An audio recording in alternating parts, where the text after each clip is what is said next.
Hey, what's going on, leaders? Aaron Bolton here. Thank you so much for watching this episode of Leadership Lockdown. I really appreciate it. And if you like this video, consider giving it a thumbs up. If it's your thing, if you want to subscribe, maybe get notified, then go ahead and click subscribe and hit that little bell right next to it.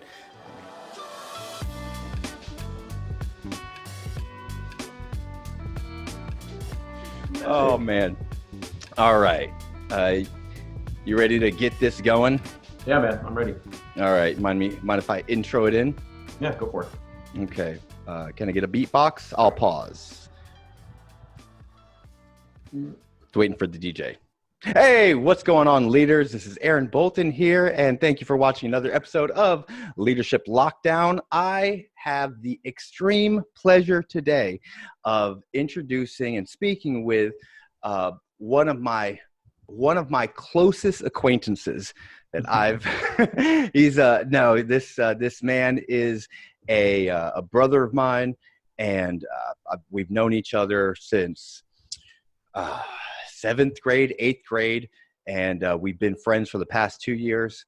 No, we've been best friends since right about then, and this is my very best friend, George Mario Gallego. Mario. Or Jorge Mary Gallego. George Mario Gallego, thank you so very much. Yeah, you bet, man. Thanks for having me on. I appreciate it. I really like the concept of your of the show, and thanks for letting me come on and talk. No, I'm excited about it. I'm excited to get into the interview and discuss a few things, and I think it's really appropriate considering the times that we're living in and things that we're dealing with right now, and it really allows you and me to get to know each other better since we've only met about 2 weeks ago. So about two and a half days ago. Well, this is something that you'll know from me already. I knew you said the other day, you said, oh yeah, well, what should I dress attire and whatnot? And you said, I'll wear button up. I said, great. So I knew what you were wearing, and I put this on to completely joke with you. But I really didn't land the joke, and you just thought, oh, he's going to wear that, but I don't wear this, and it's going to get way hot. And I've completely forgot to take it off. But we've started. Yeah, I know. And if there's any background noise, I hope that just went off. All my fans, they are banging at the front door. You know what's funny is that I saw your coat, and it actually looks nice. And so I almost thought about going to go get my sports coat. I was like, that's what I wanted you to do, and I completely forgot. But well. You know, I'm okay to stand on my own 2 feet, so I don't need to go put on a sports coat. Because see, why'd you say that? Because I was ramping up to say this is why I'm going to take my jacket off. No, hey, you know, it's okay. I'll loosen up a little bit. Oh, whew, okay. All right, guys. Much better. No, this has got to come off. Pardon.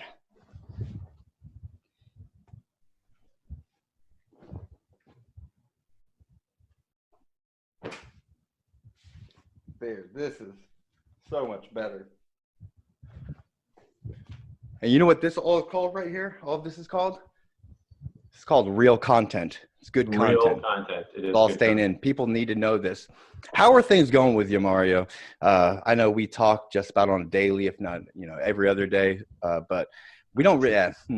One thing we haven't talked about much is what I think most people are tuning into this channel to hear, and it's your take on Tiger King. We don't have to go into time. Is this a bit? Is this a bit? This whole thing is a bit. This whole series is just to get you to talk about Tiger King. Yeah. No, we don't talk about your job, your work as much, and I thought that'd be a great reason to have you on here, because it's really, we know everything about each other. We do. Everything. And but we really don't talk a lot about work. For instance, last time I was talking to you about my work, and I was really getting into it. I think you fell asleep on the phone. I did. I absolutely did. But it was my fault, because I was talking a lot, and it was 2:00 in the morning. So I don't blame you. So I thought, it'd be good, because it'd be a conversation I would be surprised as well.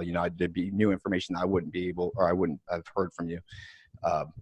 Sure. which as of recently, I was like, there's nothing this guy can tell me I don't already know. Right. So what you're saying is that you really are only interested in what I do for work when you have a vested interest in knowing what I do for work. Hmm. Okay. Yeah. Well, I'm glad that we've established that. Now you get it. Now I get it. Now you get it. There, that's the ticket. That's You good. got it. You got it. And if you just get 5 of your friends, Yeah. Yeah. you Right. can have your own podcast. Right. Right before we get started, when I texted someone that I hadn't talked to in a while to see if they wanted to be on the podcast, I had to follow up because they said hello back. Then I said, hey, do you have a moment to talk? I want to talk to you about something. And I started thinking about it. I replied back, by the way, this is not a network marketing. This is a pyramid scheme. Right. And she replied back, LOL. She goes, Aaron, I promise you that's exactly what I was thinking you were getting into. So I had to change up the way that I approached it. Right. And I should still sneak that in there. Now, if you get 5 friends to be on the podcast and your 5 friends have 5 friends, right. know there's someone out there building that structure right now for podcasting. Imagine. Yeah, let's if you could give us a little breakdown of your I guess professional career, even going into your military career and on all the way through, if you could, every step of the way, every day. In granular detail. Extreme detail. Granular detail. So I've done it's interesting when I tell people I feel as though I've done a wide range of things, because in the back of my mind, I know that you have absolutely done a wide range, but I've been fortunate enough to take on a few different roles, and the typical high school stuff. I started off, I would say the unusual part of me in regards to employment is that my first job was when I was extremely young. I was 12 years old, actually, when I started my first job. That's actually when I started working at that junkyard, if you remember. But then anyhow, throughout high school and Pause, real quick question, just to follow up on that. Yeah. Why would they let a 12-year-old work at the junkyard? I told them I was 18 and they said, okay. That's all it took. It was just, I was ready to work. I'd always kind of think based on our environment and based on the circumstances of where we grew up at, I needed to work. And so I started off young. But anyhow, so I had typical jobs throughout high school, and on top of having that junkyard job, I also. I'm sorry to interrupt you. I asking you questions because in my mind I'm building up to something too. But how long were you at that junkyard job? About 6 years. 6 years, all the way through graduation, right? Correct. We're correct. Yeah. Right. Yeah. So I maintained that, and then I worked at Walgreens also at the time. And I kept that for a few years, and then I left for the military. I joined the military when I was 18, and that's when I left those other 2 jobs. Was in the military for about 10 years. I did a variety of different things in the service. Within the service, you can, for those of you who don't know, within the service, you can pick a specialty of what you do as what would be your job in the service. And so my first job I did essentially OSHA's version, the military's version of OSHA, or the EPA. I did that for the Air Force. After that, I went on to law enforcement within the Air Force. So I went to a Federal Law Enforcement Academy. I was a gun-toting, badge-holding, accredited federal law enforcement officer for about 3 years or so. So I was in the service for about 10 years, and then for anybody who's been in the service, once you kind of get to that point, roughly the 10-year mark, you recognize, okay, now's the time. Am I going to get out, or am I going to stay in? Because that's, once you go past 10, most people say, well, I might as well wait it out and retire, finish up my 20. So I wasn't really necessarily ready to make that commitment. There were other things I wanted to work on in life. And so I got out, and I went to school. I went to school full time, to finish up to start my college. I didn't do a whole lot of college while I was in the service. And so I went to school full time in Tampa at USF and graduated. And then from there, hit the workforce. I worked for a background investigation company. It kind of jived a little bit with my investigator background, and that'll play a part here. with what I do now for the current company I work for. But from that background agency, I went to a defense contractor, a major defense contracting company. I did some work for them for a little bit. And then from that company, I went to my current role, which is a different, altogether major defense contractor, and I do investigations for them. That's pretty much the at a bare minimum, or with little words, I guess, what I do for the defense contract company that I work for. Cool. So thank you for all that. The reason I wanted you to kind of go over that and hit on Ace Auto Parts. Sorry if I just outed you. So the show's called, Leadership Lockdown. And I've talked to already some people where they're like, yeah, well, I'm not leader, or I don't, they don't see themselves as a traditional corporate leader, right? Sure. Maybe they're not in that position of leadership. And so I was on a podcast yesterday with Jeff Ruby, who's the founder and CEO of Red Rock Leadership. And he quoted, and now I forgot where he quoted it, but when he was quoting it, he didn't know exactly who said it either. So now this is like a third or fourth party quote. Maybe it sounds like the telephone game. I feel like the quote's also going to be wrong. Exactly. well, that's where this beautiful word called gist comes in. Yeah. So I've got the gist. All right. And basically, it's not every leader is in leadership, and not everyone in leadership is a leader. Right. So just because you're not in a leadership role doesn't mean that you are a leader. Right. And the most important thing for a leader to have is empathy. But one of the most important things for a leader to have is like that persistence and that stick-with-itness, that loyalty and seeing something all the way through. And where right now, I believe the last time, maybe 6 months ago or so, when I looked up the average time someone stays in a job, and I'm quoting a little off, but I know this is a range, but it's either 1.2 to 1.8 years. Somewhere there is the average time someone's staying in a job. And you stayed at that junkyard throughout your entire high school career, middle school, half of middle school and all of high school, right? Right. And it wasn't, and I was lucky enough to have you, suggest that I get hired on there too. So I worked with you a lot of that time, some of that time, and definitely not as long as you worked there, but it was not easy work. It was not easy work at all. Right. And you stayed doing that throughout all of high school, and also while you had other jobs. And you had a few other jobs. We worked at a grocery store together, and a couple grocery stores, and then you worked at Walgreens. And when you started at Walgreens is a high school job, and you stayed at Walgreens through for like 3 years almost. You stayed there, and that's already in high school. You were already beating the average time someone stayed in a job, right? Sure. Yeah. And I think actually in the early 2000s, the average time for someone staying in a job was 2 years. And so right now, I mean, even at that, this was back in the late 90s, and you're already beating, late 90s, early 2000s, you're already beating that average time that someone stays in a job. And then you went into the military and you stayed there for 10 years.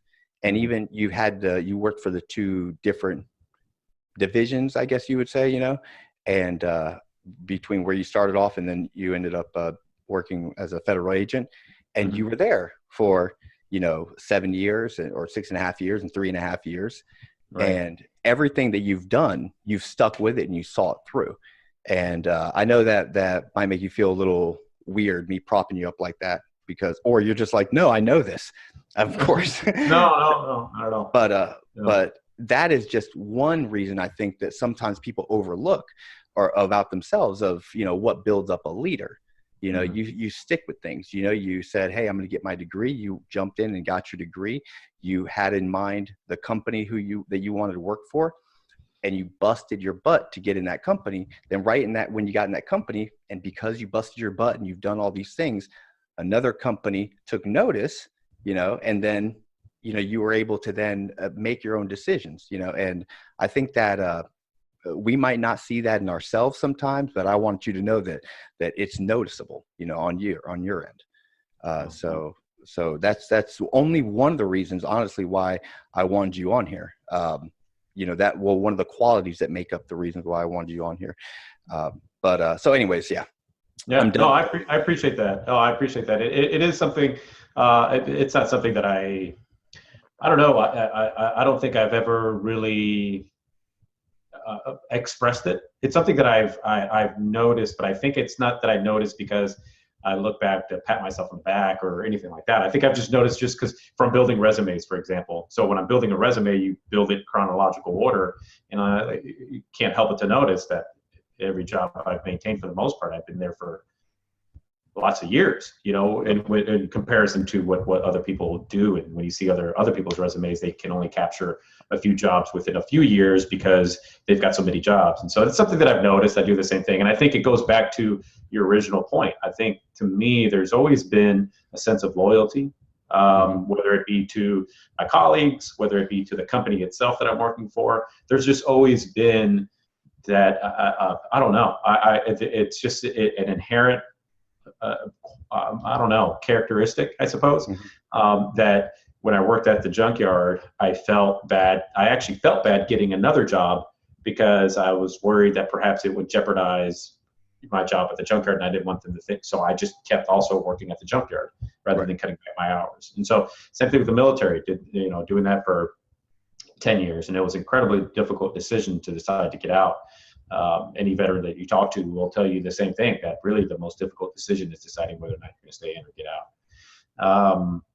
And then going to the first defense contract company that I started working for, that to me was incredibly difficult to leave because I'd been there for a short period of time. I wasn't there for a couple of years and then move on to a different one. I was there for a short period of time, and I struggled with that decision. Although, can I add something there? I just want to add one thing. I'm sorry to cut you off. Even though you've been there, to add to how difficult I'm sure it was, you might have been there for a very short amount of time, but you had been talking about that defense contractor since high school. Yeah. So that was, years and years talking about this, and wondering. And I remember us talking on the phone, and, when your contract was coming up for the military, we had that conversation of, should I stay in or should I get out? Because of that other defense contractor that you wanted to work for. So the fact that you actually finally obtained it, and that then you had to make that decision, you made that decision to leave. That's huge. It is. And so, no, I definitely appreciate it. For anybody watching the video, to give you some context, you're talking about a difference in years of, at that point, 13, 14, maybe 15 years, to where I knew my plan was, I want to do this, but the long-term goal is to end up at this defense contract company in some fashion. I wasn't exactly sure what I wanted to do. I knew the realm of work that I wanted to do, but I didn't have the exposure to know this was the job title and this was the exact job and function that what I'd be doing. And this is the location. And all I knew is that I had this vision and I wanted to pursue it. And so it wasn't a simple decision for me to decide to leave. Once I finally achieved it, I got to this defense contract company, something that I've really been wanting to do for a long, long time. And I'm in there, and then just completely unplanned, a whole different defense contract company contacted me soon after having finally started work at this defense contract company that I'd been pursuing for a long time. And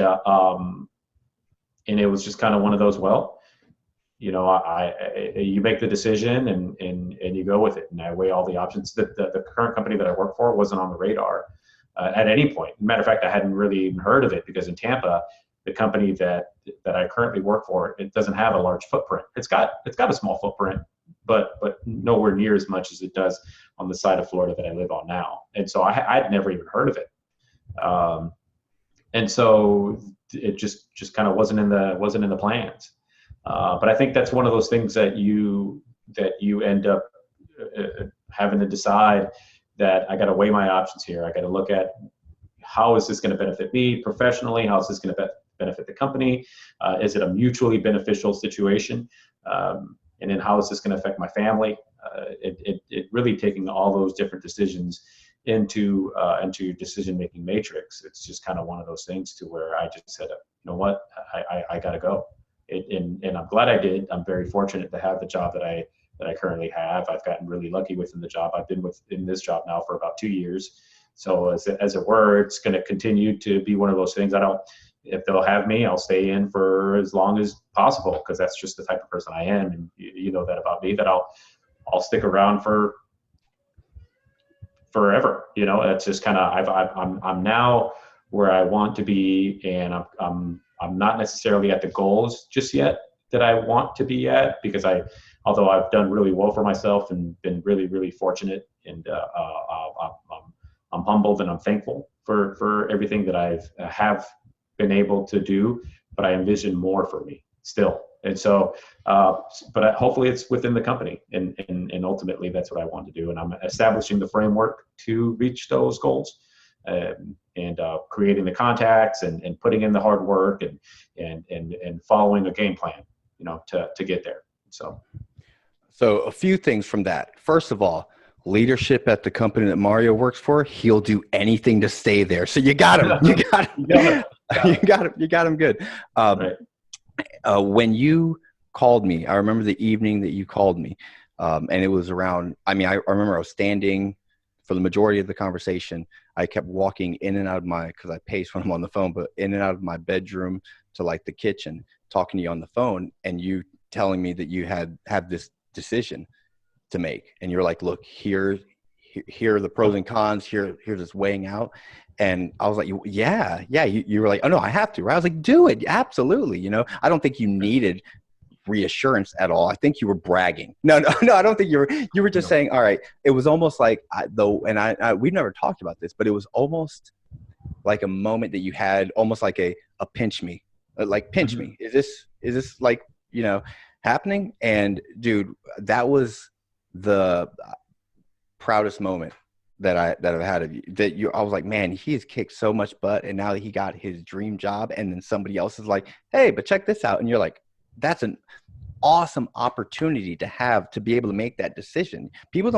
So many people do not go through their whole lives and never get to make a decision that would be the option that comes their way would be better or more desirable than the job that they've really been wanting for such a long time. And that's right. So proud of you, man. That's so awesome.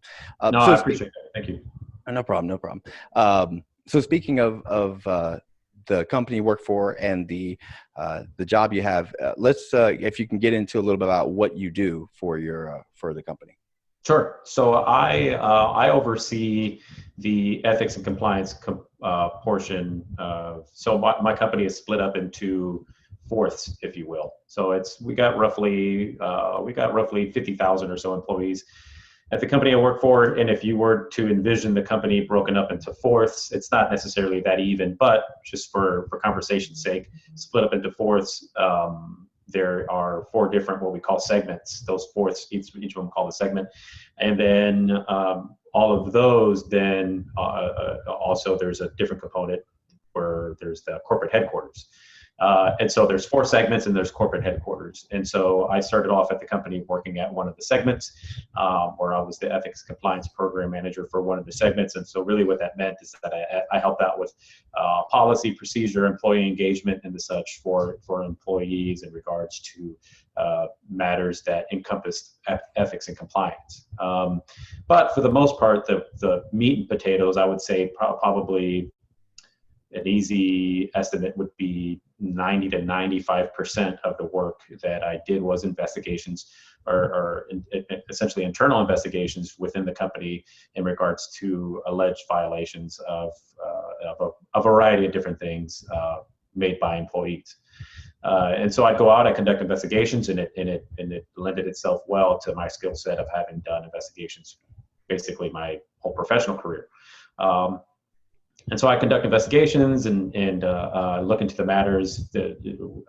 Fortunate enough we have a lot of different sites in a lot of different states, several different countries.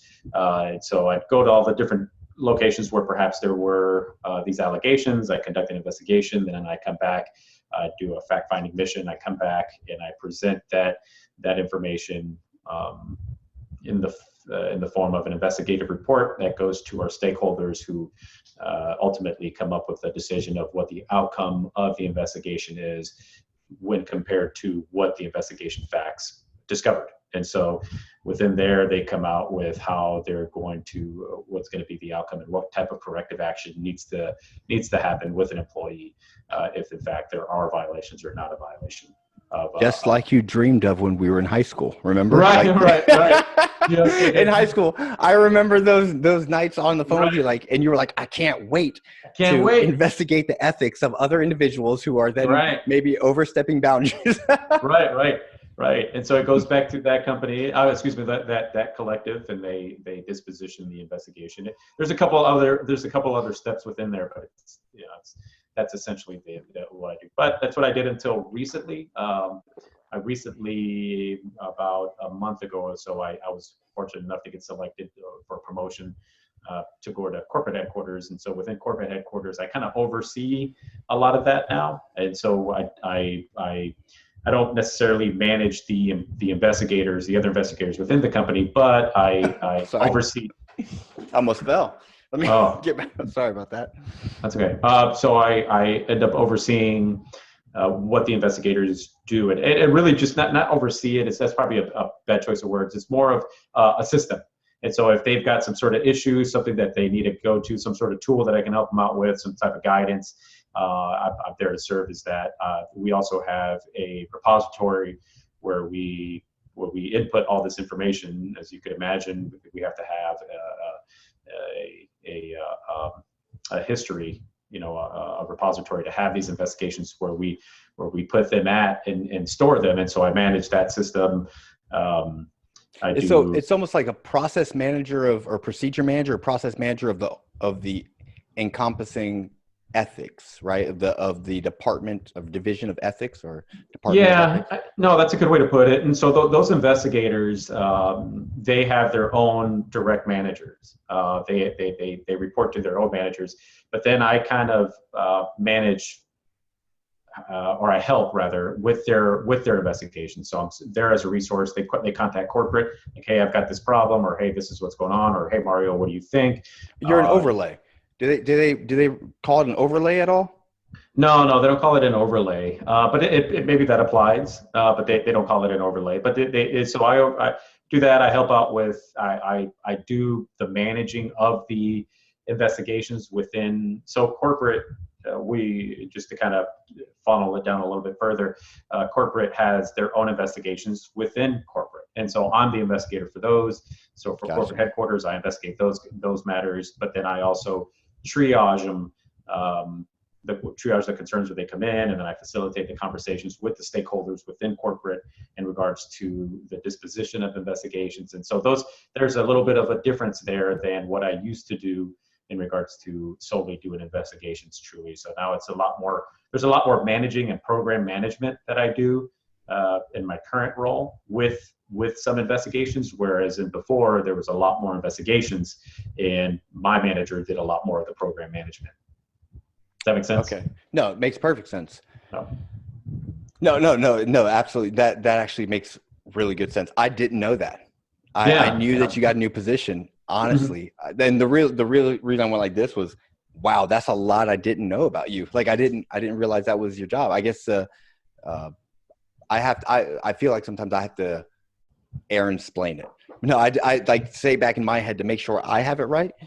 So you work at corporate headquarters. There's different there's these different segments that that are connected to corporate headquarters. There's an ethics director, someone over ethics over each one of the segments, and HQ. You're over HQ, and for being over HQ, one of the responsibilities is to manage the process or the flow of these investigations. Those directors of the ethics for the different segments, they have people to report to their managers for like the day-to-day time off, stuff like that. They're having an issue with someone trying to get trying to get information within the company, manager can help with that. If it comes down to what you do, is maybe you would contact one of those directors of ethics and saying, hey, I'm seeing this investigation is ready for this next step, but there's missing this information. I need you to go back and fix this up before we continue down. That's exactly right. No, that's great, and I'm glad that you made that connection too, because that is a component of the job. Is that so I don't, you know this about me. I think, but your viewers don't know. So I feel obviously I need to explain. Personally, I'm a diplomatic person, and so within my interactions, you are definitely within my interactions, I don't like to say I do this and I oversee that. That's not me. And so like my predecessor had a different way of doing things than the way I do it. And so I like to make sure to choose my words carefully to say things like I assist, I help, I'm there to be there to assist them and help them out. But part of my role is to contact those, as you mentioned, directors, but they're what we call them is ethics compliance managers. And so, but it is essentially that. Right. And so you're exactly right. Those investigators report to them, but I may contact that ethics compliance manager, ECM, and say, hey, just so you know, there's this going on with this investigation, or these are the trends in the investigations. What efforts are you guys doing to curtail some of these issues within your segment? How are you managing these issues? Do we need to, what can we implement company-wide? What can we do? What type of initiatives can we create in order do we need to put out some sort of awareness to employees? So for example, not necessarily specifically for my company, but one of the things that we do is also keep up with current times. So although the issue itself may not be applicable to with it being a problem within our company, however, the times drive a lot of what's going on. So an example would be something like Me Too. So we got hashtag Me Too, and so we'll put out some type of awareness for hashtag Me Too within the company, or something within that realm, based off of what's current events and things going on. And so I can contact some of those segments and say, hey, this is what we got going on. What are you guys seeing? I'm privy to all of the investigations within the company, and so I can, whereas those segments are isolated to themselves and they're privy to their own investigations, but I can kind of see all of them and then say, hey, this is what's going on, these are the trends. And then I also have a component where I'm essentially ensuring, or doing my best to ensure, that these investigations are being conducted in the same way, that corrective action is being implemented kind of in similar fashion, making sure there's also a more boring component of it, to where I'm making sure that within our system they're attaching certain attachments, things are being filled in appropriately and such. And so that's a roundabout way or not roundabout way. That's a variety of different things that I do, but then also within corporate, I am also the investigator for corporate, and so I have my own thing, and obviously I have my manager that I return to. And so that's where the differences, I think, are within my previous role and the role I just started up. I'm still learning a lot about my current role. I also do we get audited by external companies, and it's done so because it's required by law. And so I'm learning that I'll be the facilitator of a lot of those meetings, and a lot of those meetings are reviews of our investigations. And so they determine and so there's certain things that they need to look at. They need to look at, was there what was the financial impact? Is this something that we need to report back to the different customers that we work with? And so that audit agency, I meet with them, I facilitate that meeting. They review those investigations, and I gotta find the answers for them for their questions. And so it's honestly, there's a wide range of different things that I do now than what I did as just the investigator for one of the segments. And so I'm really happy about the role.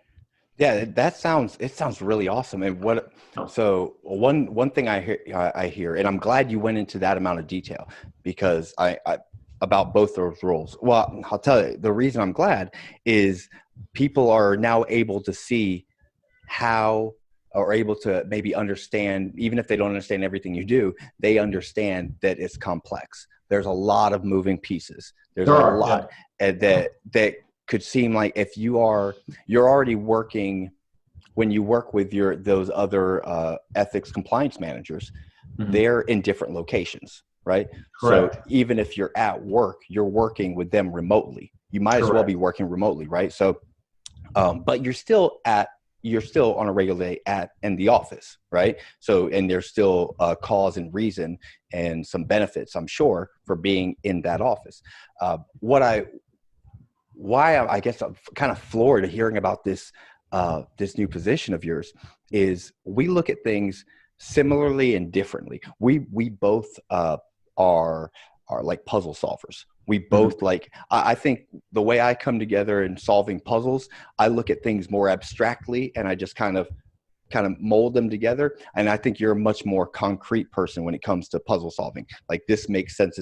And I think throughout the years, it's both of our own ways have worked well for us.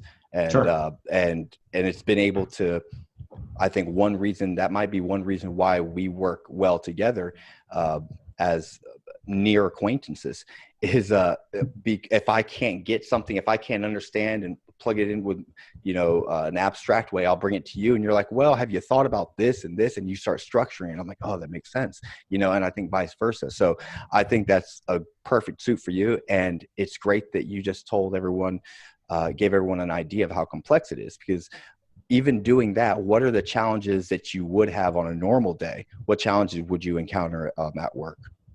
So for my normal day, my day, so it's an interesting time, right? With the timing, with a variety of different things going on right now, in addition to the shift in my roles. Oh, you just got this position a month ago, and you've been homebound for how long now? Exactly. So I've been homebound now. Tomorrow, next week will be, I think it's my 4th week at home. Oh man, I didn't realize that. So you're like your normal challenges, right. And then on top of that, there wasn't a line drawn in the sand to say I'm leaving the segment, I'm going over to corporate on such and such date. So all my tasks are now left at my segment, and my new task, I'm picking them all up now at corporate. There's been a blending a blending of those tasks while I transition to corporate. So it's been an interesting dynamic to work through all that right now. I will say that my typical day-to-day before all of this happened, before the whole COVID-19 issue going on where people are having to work from home, before the shift to my current role, is that I could come in to work physically at an office, and I'm managing my caseload. I'm typing up reports, typing up that investigative report that I need to type up, any type of proactive work that we're doing within the segment.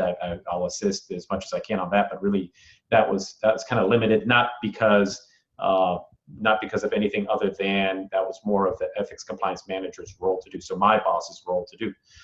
And so I'd assist that person with those tasks, but for the most part, my focus was to do investigations. So I could come in on a Monday and I get contacted by my manager on Monday, and that manager would tell me, hey, Mario, I need you to go to such and such state. You need to fly out tomorrow, conduct this investigation, let me know what you find.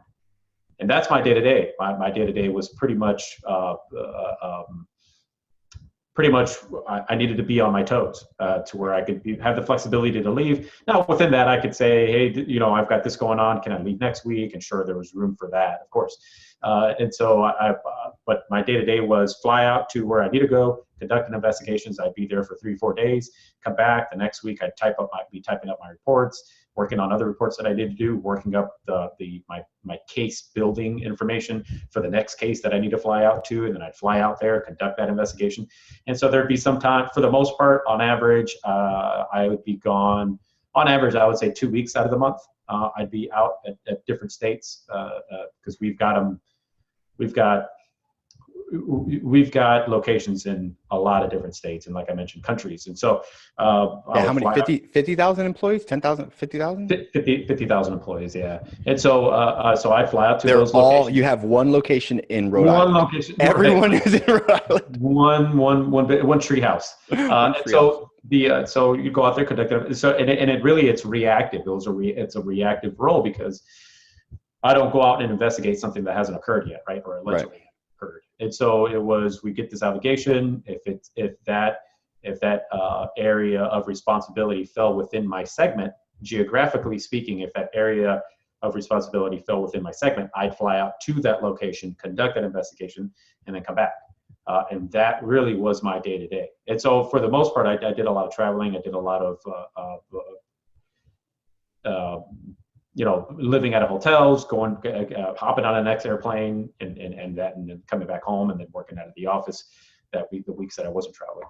Sometimes I'd fly out 3 weeks in a row, sometimes 4 weeks in a row. That was really rare. But sometimes up to 4 weeks in a row. And then there'd be other times where I'd go 2-3 weeks without having to go somewhere. So I would say on average, about 2 weeks out of the month, I'd be gone. So this is so cool. And this is why, and I don't want this to come off anyway like I'm patting myself on the back, but this is why I think this a series like this is extremely important. It's really important. So I was expecting, getting on the phone call, expecting to, having maybe an outline. Well, I shared with you, mindset of where this will go, and and that's how it's been on all the ones I've recorded. What happened with when I interviewed Vicky Bruns a few days ago. She is basically a liaison between the tech company she works with and other partner companies, right? Mm-hmm. And I wanted to see how things were going in the tech channel, and how this lockdown and the stay at home, how that's been affecting. And one of the biggest pieces of information I got from her, she said, we've had, she said, my husband and I, we've had a lot of time now to, we sat down with our financial advisor, and our financial advisor says, well, listen, everyone has always said in the past, before that, I just don't have time to get my finances in order. I just don't have time to do this, get a living will and get all these things set up. And she said, she said that her financial advisor telling her that kicked her and her husband in the head, or that's not what she said, but let's just say that Vicky said that her husband got kicked in the head. No, but that it reminded them, oh my goodness, you're right. We need to get our living will set up. We need it's to a wake-up call. Yeah, it's a wake-up call.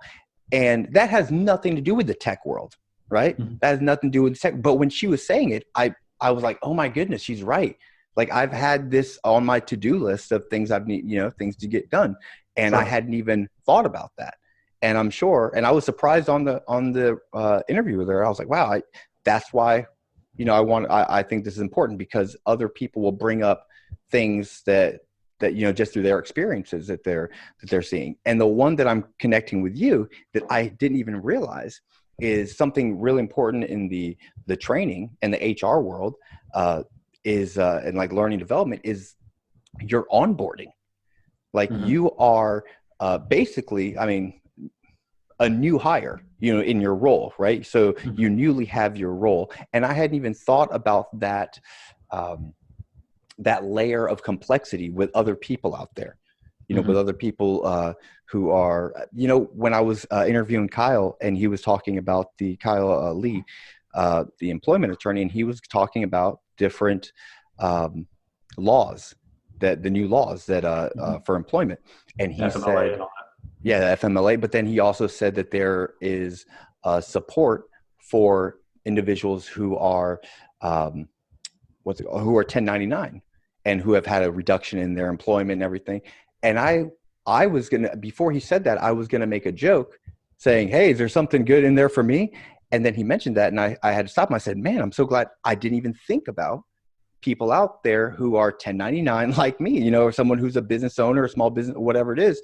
And so I was so glad. So it's so far, every interview, every podcast so far that I've had, there's always been something else that comes up kind of mm-hmm. adjacent to the main topic. So how is that, with all that said, it's probably the best worst onboarding scenario, because at least you've been with the company, so you don't have to do a complete onboarding. But I'm sure there's a bunch of people out there who are brand new to a company, and 1 week later, oh, you got to work from home. And Yeah. they barely know their colleagues. They barely know any of the contacts they have to make. That's Oh, yeah. that could be rough. Heck, they may have never even met their colleagues. They may have been for the first week in onboarding or in training, and now Oh, they yeah. have to make these connections. So it's similar with you, I'm sure, new contacts, new people. So how are you handling that now? Like, how are you handling your new position? Yeah, so it's interesting, right? So I try to. It's an interesting perspective that you shined you shined a little light on, because I can only imagine perhaps my current role that I was very fortunate to get, but was also the role was the rec for my role was also allowed for external applicants. And so I couldn't imagine someone brand new to the company Right.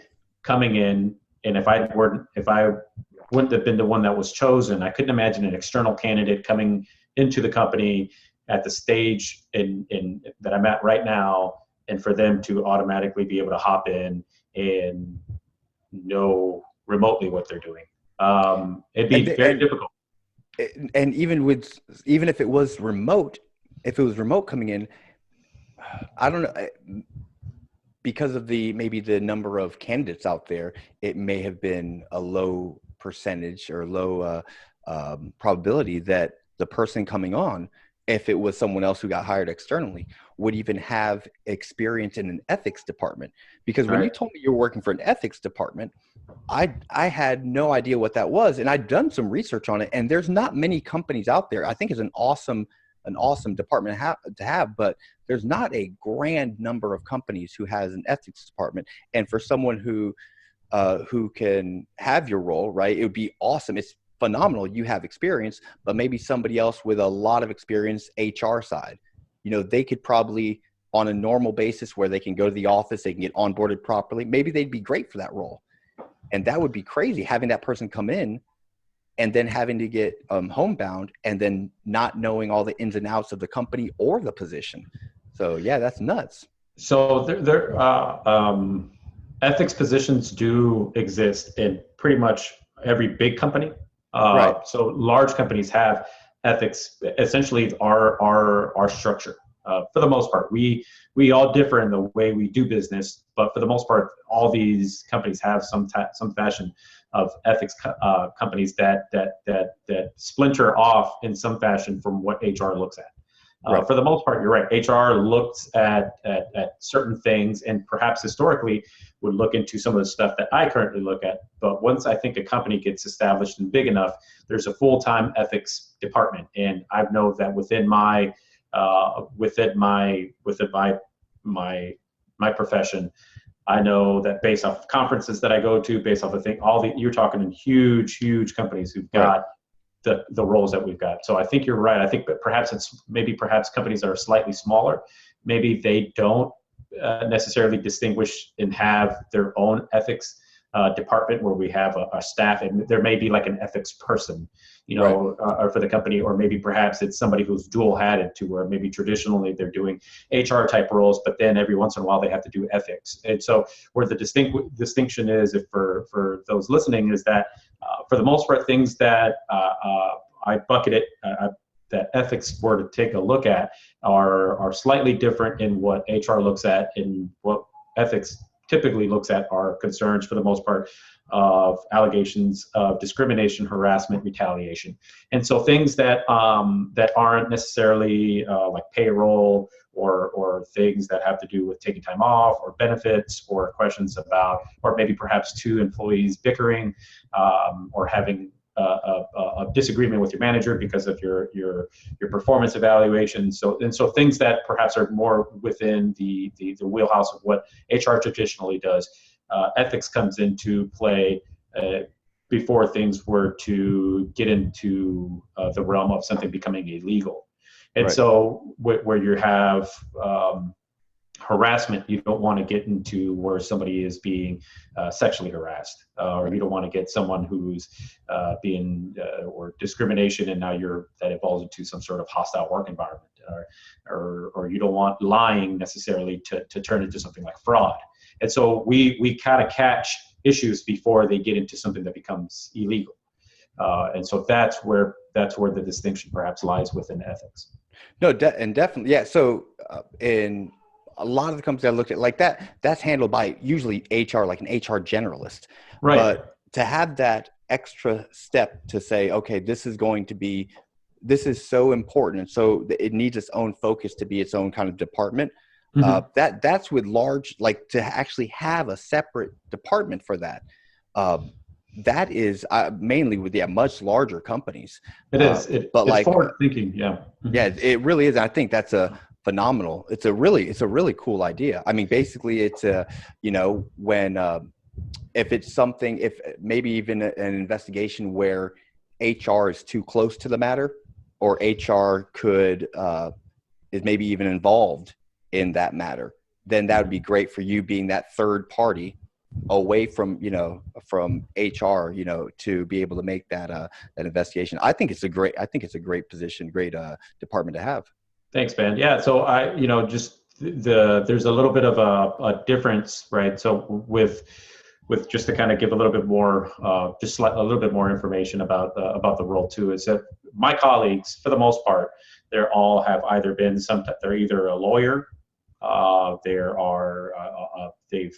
they've got a law degree, they're all been some type. So right off the top of my head, there's 3 former federal law enforcement officers, including myself. So we all have some type of law or law enforcement type investigation background. too. Yeah.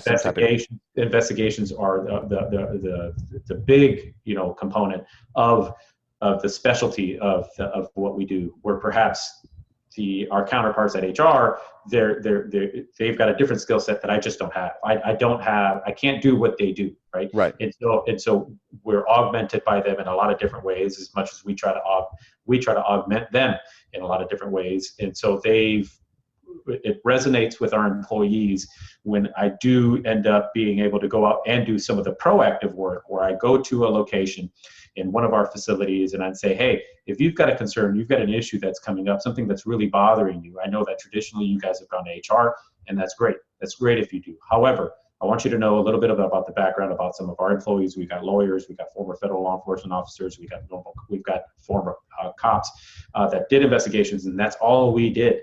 And by the way, by policy, there are certain things that ethics has to take a look at. It can't be another department. It's ethics that needs to take a look at.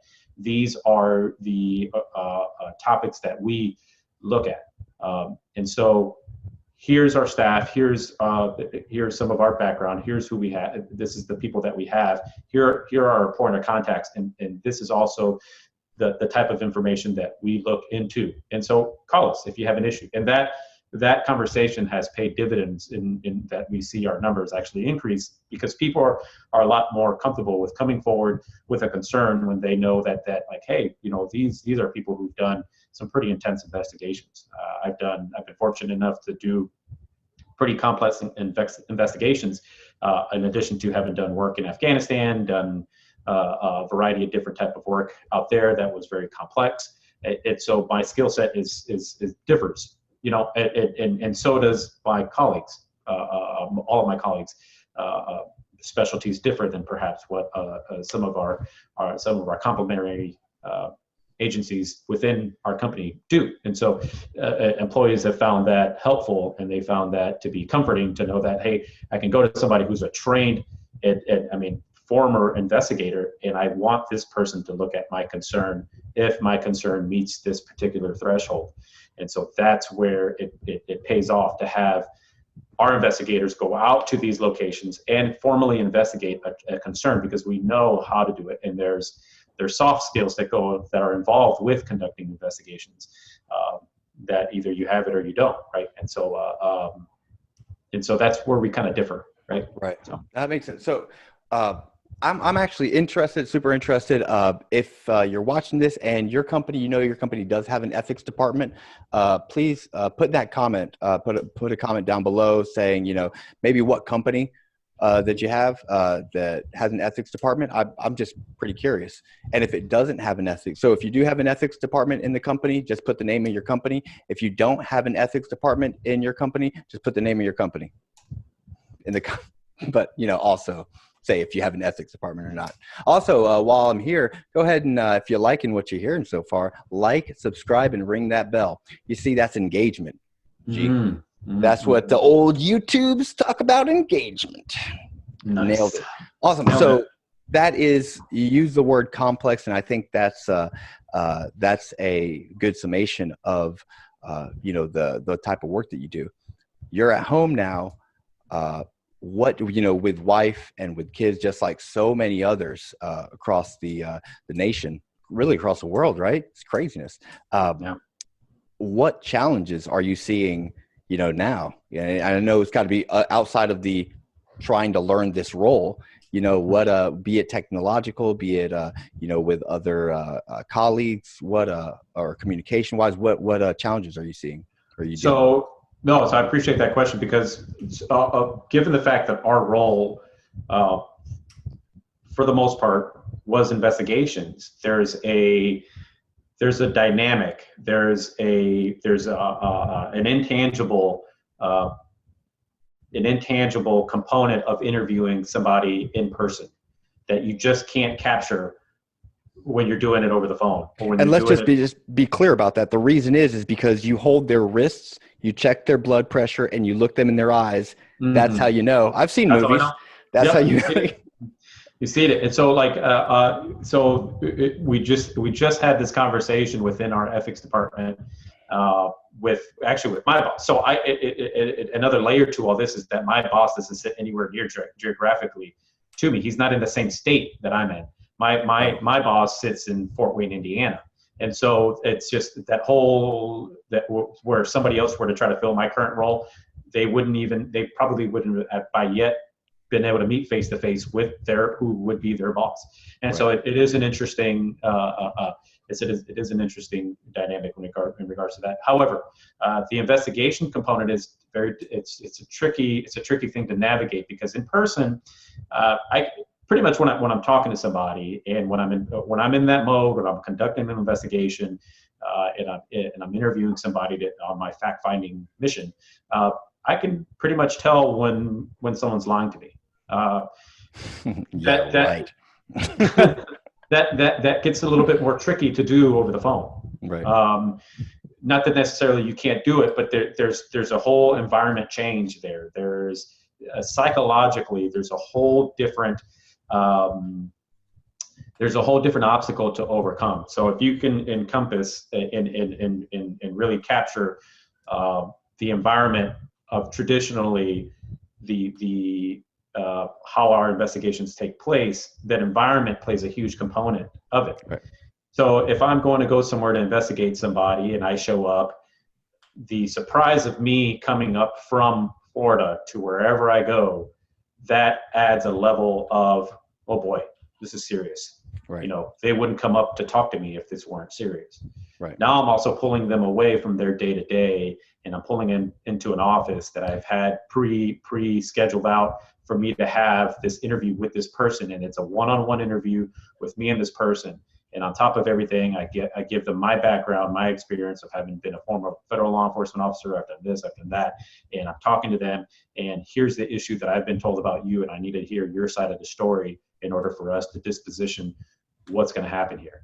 That adds a whole layer of intensity to that interview, to where it feels it encourages a candid conversation. Yeah, that's a very good way of putting that. It encourages a candid conversation, because another way of putting it is it scares the crap out of people, and they know that they have to be legit, right? It's funny because it's not just taking them out of their comfort zone; it's putting them in a zone where you feel comfortable, but a zone where they're not going to feel comfortable. It might not even be, it's not like you lower the temperature, you turn the lights up really bright. But you are quite aware that this is your comfort zone, and your comfort zone just happens to be something that most people, or the people that you're speaking with, are completely would not be comfortable with, right? Correct. So Correct. that's Right. the more extreme side. So it adds that. So now eliminate all that. Right. Now take that all away, and now you're getting a phone call from me. Right. So now on top of you're getting a phone call from me, you're also getting a phone call from me probably at your house. Mm-hmm. So now you're in your domain. You're not seeing me face to face. I can't read your nonverbals. A big part of what I do is reading people's nonverbals. How are they sitting? How are they positioned? Are their arms crossed? Are they not crossed? Are they open? Are they making eye contact? Are they looking down? Are they looking up? Are they, how are they doing? All of that gets inventoried by me while I'm doing an interview of them. And so I lose all the nonverbals. I lose the environment where I can traditionally do these interviews at, and now I'm also doing it at their home over the phone, to where perhaps they may feel less compelled to, not necessarily, I shouldn't say that they would feel less compelled to tell me the truth, because I don't know that for sure. However, less compelled to be completely open with you. It could be. I think it presents the opportunity of them being able to tell a side of the story that perhaps would be better off for them. What's another layer I'm thinking of as well is, most people have only been like, how long have the people at your company been working from home? 2 weeks? Yeah, for the most part. So we've got essential personnel that have to be on site, and so we've got some people still working on site. Right. I'm sorry. Go ahead. Oh well. Let paper rock scissors. No, real quick, just to finish that thought. So I'm thinking now, most people, they're working from home. It's still new working from home. So even though they might feel more comfortable at home, and maybe someone is telling the truth, but it could also, what might seem off for them, and you might even pick up as like, well, that doesn't seem normal. Now they have maybe their kids screaming in the background, and they're trying to have a conversation with you, and they know, okay, I'm just going to be as honest as I can, but this is super important. But then the kids, I'm screaming in the background. They're trying to shush them. They're missing things you're saying. That's a whole nother complexity, right? Right, and then not to mention that you introduce the added obstacle of technology. And so what if they have a poor signal? What if, because no one has house phones nowadays, for the most part people don't. What if I have to do this via Skype and they're having connection issues? What if, and so now I'm sorry, but I'm gonna have to tell you that you're ired. Wait, what? What'd you say? Right. And so you're having, you're trying to conduct these interviews, and now it's chopped up. Now it's like, oh, could you repeat that? Oh, I didn't hear that. Or what did you say? And so just that really, that interferes with the tempo, interferes that flow, with the cadence, the flow of an interview where you just lose all that. And so all of those things present obstacles to doing what it is that would normally do in person. And so it really does. And so it's pure coincidence, though, that this new role that I've changed over to, although I would still be conducting investigations, I'm much more managing my program than I was being an investigator within the program. So I've got more managerial type processes that I do now. And so that just happens to be stuff that I can do on my computer. I can manage within I can make phone calls, because a lot of my conversations now are internally to the ethics staff to say, hey, what's going on here? How can I help? This is what you're missing from this report, this investigation. Why did you do it this way? Why was the outcome of this investigation this? I'm reading into this investigation, and something's kind of off here. So those are more conversations that I'm having internally with my staff. So where the obstacles of a chopped up phone call don't really matter, because I could just say, oh yeah, this is what I said, right? And so, because there's not necessarily a cadence required for that would present a problem. And so so it is interesting. It's we had that conversation with our investigators and how they're doing it, and it seems to be for the most, I think we got responses from about 3 or 4 of our investigators where they all said roughly the same thing. Like, we can do it. It's just not the same. It's not, you don't get as good of information, we believe, as you would in person. And so that's how it's affected us. Is there anything that you or the staff, the team is learning how to, I know it's only been just a short, number of weeks, couple weeks now doing it like this, but is there anything that you've learned on how to overcome or how to combat some of these challenges? Or challenges? So within the interview itself, interviews are structured even within yours, even for your podcast, they're structured in a certain way. For the most part, at the very beginning. Don't give away the secrets to my podcast. For the most part, interviews typically start off with some type of introduction and segue into a rapport building phase. You build that rapport, and then you start getting into the meat and potatoes of what it is that you're there for, and then you summarize and you close it out. So recognize, though, that within our investigations, really the way to overcome some of this stuff has been extending that rapport building phase. We have to really get in there and talk and build that confidence with the person, and hopefully make them comfortable in that environment, in having this conversation over the phone, because I'm sure they're still very nervous over the phone. I don't take comfort in making someone nervous when I interview them, right? And so I actually much prefer for them to feel comfortable with me and put them at ease and say, hey, listen, I don't have anything against you. I don't. I'm a steward of the company in regards to finding the facts. Right. I'm just as much here for you as I am for the company. I'm just as much here for you as I am for other employees who have an issue. I want to know your side of the story. And then that way I can try to figure out any mitigating factors that perhaps maybe, if in fact you did this, well, why? Why did you do this? Like, what were the stressors involved, and what was going on in your mindset, and what are the stressors at your job that would cause you to inevitably get to this position? And that is part of, that information is actually relevant to the investigation in regards to, sometimes that plays a part to the outcome of the investigation.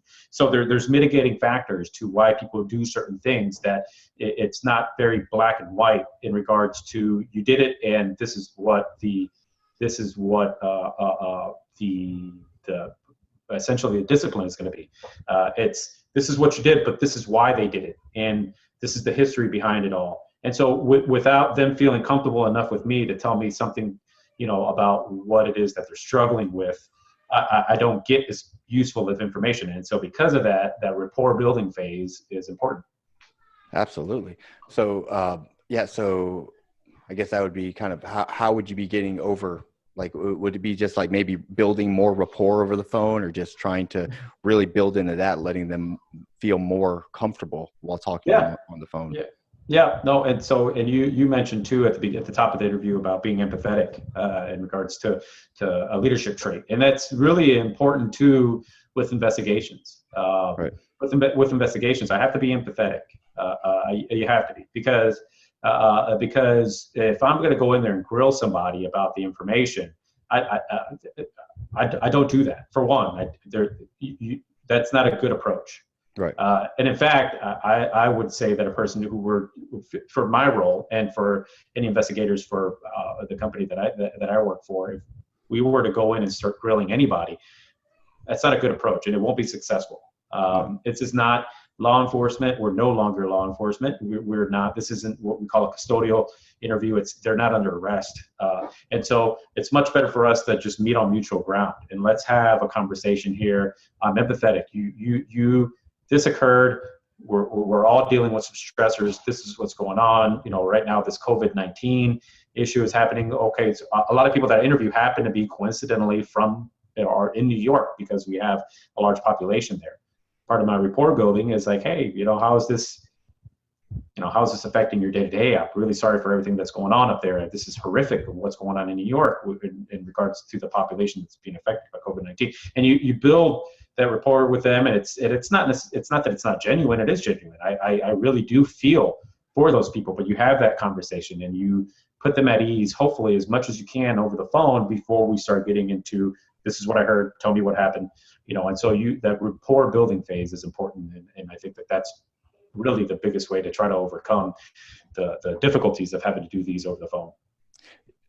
So I'm so glad you hit on empathy, because I think what you just said, sometimes people can maybe look at or hear what one person is saying specifically and take it from their background or what they do, and just maybe even make a connection saying, oh, well, I don't relate to that. Right. But what you're talking about is basic human communication, and especially how that empathy needs to be heightened now, specifically because of the situation that we're in, with the COVID and people working from home and a bunch of different stressors. But business still has to continue on. It's obviously taken a hit, but business still needs to continue.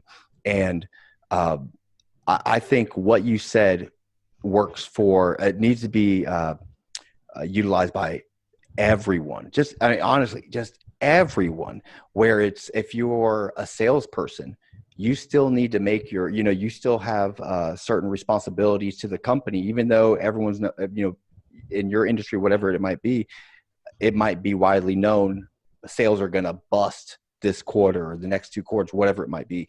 But, you still have a responsibility to the company to make calls or send emails or whatever it is. That is huge, to have that empathy, because that is one thing that we can all connect with right now, that we can all unite with, is the situation that we're in. We're all in, for the most part, a lot of us are in similar situations. I don't want to generalize too much and say we're all in the same boat, because there are people who have it much worse off than a lot of others, And I've told Riza multiple times, we are so blessed. We need to understand where we are right now, that, things aren't, blasting away, with success right now, you know what I mean? But we're seeing, on the news, a lot of these situations that are happening, a lot of the issues, people dying, and we're in a good position right now. We need to appreciate it, because that doesn't mean that we're going to be in this position for long, right? So that's something that everyone can come together on. And when you're talking to either your clients, or if you're in customer service and you're having to make some phone calls, those people you're calling, you maybe have noticed maybe they're a little more on edge than usual, or managers, having to talk to their employees all remotely. The managers, leaders, are going through those same stresses, and we're all human. So it's easy for us to, yes, I'll handle it really quickly, or I'll handle this situation with my employee quickly online, but I've got to focus on this stuff. And because it is important, your own stuff as a manager. But if you forget to have that empathy, just taking those couple extra seconds and thinking about where that other person, the person you're speaking with, is coming from, that you're gonna lose out. You're not going to be as successful, where if you just took a couple extra seconds, approached every situation as like what I've been doing lately. And maybe this just works for me, but I'll start talking to someone pretty quick off, and I'll say, strange times, huh? Crazy. Everyone's like, yeah, tell me about it. I'm like, this is absolutely nuts. And I don't use that as a ploy. I use that because that's something I can connect with someone, even if I don't know them. And empathy is 100% paramount right now in just about any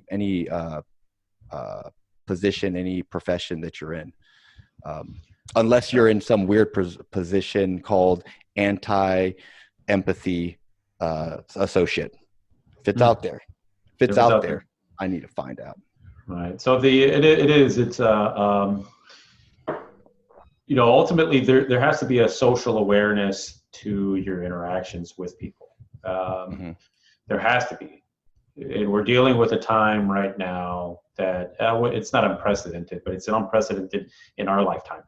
Yeah. We're dealing with something right now that's an anomaly to all of us, but however, we can all corral around it. Right. It's not to sensationalize it by any means, but it's our worldwide version of 9/11, to where we can, go ahead. No, I'm saying, I agree with you. Yeah, I think it's just one of these things where there's a lot of people passing away, a lot of people getting very sick. Top of that, a lot of people losing their job, losing their medical benefits, losing support for their family, and all small business owners are just, I mean, they're getting, I mean, hit really hard. And so within my interactions with these people that I have to interview with, I don't know if they fall into those categories, but I can't just assume they don't. Right. And so I have to make sure that on the onset of my interaction with them that, like, hey, whatever it is that you're personally having to go through, I'm sorry. You know, I am, and I take that moment to I pretty much, you know, it's interesting. Pretty much on all the interviews that I do, I don't think I've ever told anybody this.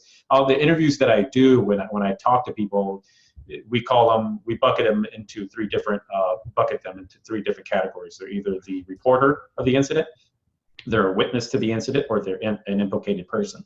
And all three categories of individuals at the tail end or at the end of the investigation, at the end of the interview rather, with all of them, I tell them, hey, you know, thank you for what you do for us, you know, because it's true. I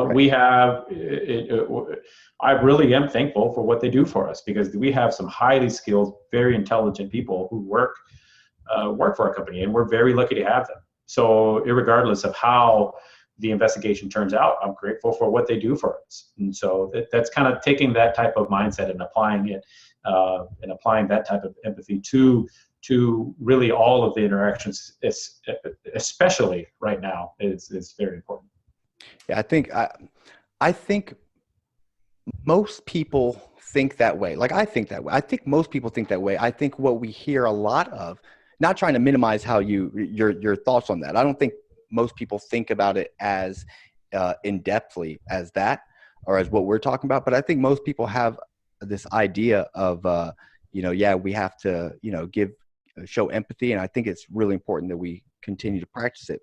What I've heard from some people is, and also this whole thing from even, we just need to have more empathy. And if you feel like you're communicating with someone and they're, we often say that person's acting like an idiot. I don't know what's going on with that, they don't care, this person doesn't care. It's as if those people are describing someone without empathy, no care. Those are psychopaths and sociopaths, right? They're like, that person just doesn't care about anything. And maybe that's coming up because of frustrations. Psychopaths and sociopaths, that's a very low percentage of the population. Chances are the person that you're working with who's frustrating you, they're frustrated about something else. Probably it could be easily be the same frustrations that you're going through. So that's one thing I tell people in training classes when, I'm talking about communication, or I'll talk about whatever it might be. And they say, yeah, well, so-and-so, or they're just acting ridiculous, and other people like, yeah, but we really have to, they're not sociopaths and psychopaths that we work with for the most part.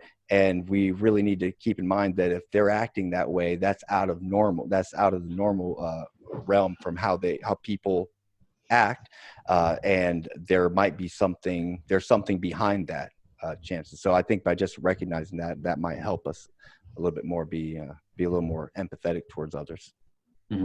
Yep. Cool. G, thank you so very much. I really appreciate this.